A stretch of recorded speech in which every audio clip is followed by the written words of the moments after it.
బంగారం కూడా కొట్టినాం 5 తులాలు.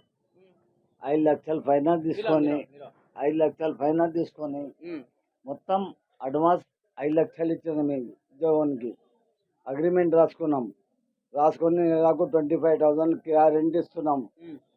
ఒక్క రోజు ముందు మాకు చెప్పి మీ సామాన్ మీరు ఖాళీ చేసుకోండి బై అంటే మేము ఏమన్నా వానర్ కూడా మాట్లాడుకుంటుంది, ఏమన్నా మాట్లాడుకొని మేము ఖాళీ చేసుకుంటుంటాం.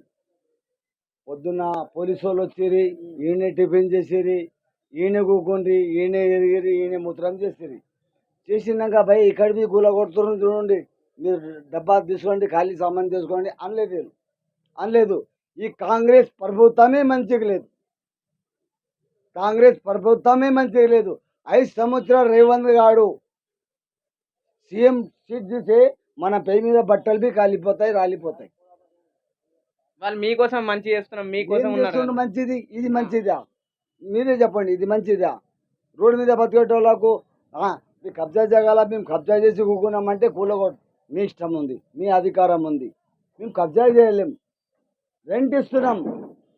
కబ్జా చేసిన వాళ్ళు రెంట్ ఇస్తున్నాం.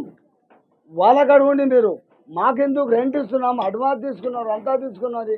మొత్తం మన బంగారం కూడా కొట్టి 5 లక్షలు పైన తీసుకొని వానికి ఏమి వేయాలి, ఈయనకి ఏమి వేయాలి. ఇప్పుడు మొత్తం పాడైపోయే సామాన్.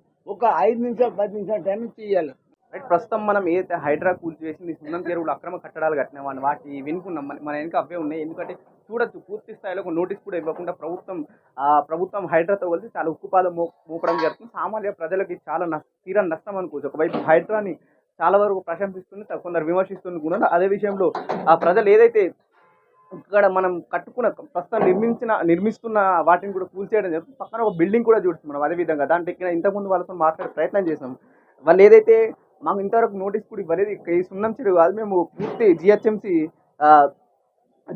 పర్మిషన్స్తోనే మేము ఇక్కడికి వచ్చి మేము ఇల్లు కట్టుకున్నామని చెప్పి వాళ్ళు చెప్తున్నాం. ఇక్కడ మనం అక్కడ పెద్ద మిషన్స్ కూడా చూడొచ్చు, ఏదైతే హైడ్రా కూల్చివేతలకు వాడుతున్నది. ఆ షబీర్ బాయ్ 4 AM బిర్యానీ వాళ్ళకి చూడొచ్చు. ఏదైతే ఇక్కడ చాలా వరకు వాళ్ళు షాప్స్ అన్ని ధ్వంసం చేస్తున్నారు, మరోవైపు బిల్డింగ్స్ కూడా ధ్వంసం చేస్తున్నారు. ఎందుకంటే వాళ్ళకి పూర్తి స్థాయిలో ఇన్ఫర్మేషన్ కూడా ఇవ్వాలని చెప్పేసి వాళ్ళు వాపోతున్నారు. ఒకవైపు శని ఆదివారాల్లోనే వాళ్ళు కూల్చివేతలు మొదలు పెట్టారు. ఎందుకంటే మీకు కేవలం కోర్టుకి వెళ్ళడానికి కూడా వాళ్ళు స్టే తెచ్చుకోనికి వాళ్ళకి టైం ఇస్తలేరు, ముందు కూడా ఇన్ఫర్మేషన్ ఇవ్వట్లేదు, దాంట్లో ఉన్న సామాన్ అట్లనే వెళ్ళిపోతుందని చెప్పేసి వాళ్ళు చాలా వరకు ఆవేదన వ్యక్తం చేస్తున్నారు. వాళ్ళతో మనం మాట్లాడే